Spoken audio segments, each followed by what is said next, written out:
Having understood the Johari window model, let us now move on to the Johari window questionnaire and assess what our Johari window looks like. The Johari window questionnaire comprises of 20 statements. Each statement has two responses to it. The response A and response B. Now, I want you to number these response statements such that the total of statement A or statement B should be equal to 5. For example, say the situation is that you see somebody else cheating in the examination. Response A would be that you quickly raise your hand and tell the teacher about what you just witnessed.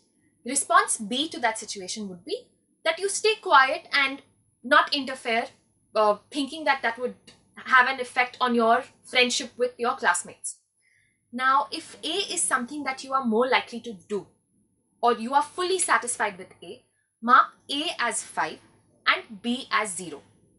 If A is something you are likely to do, but not fully satisfied with it, give 4 to A and give 1 as weightage to B.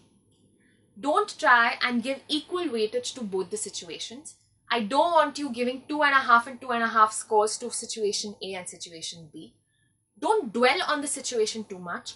Mostly the first response that comes to your mind is your actual response. Shall we begin?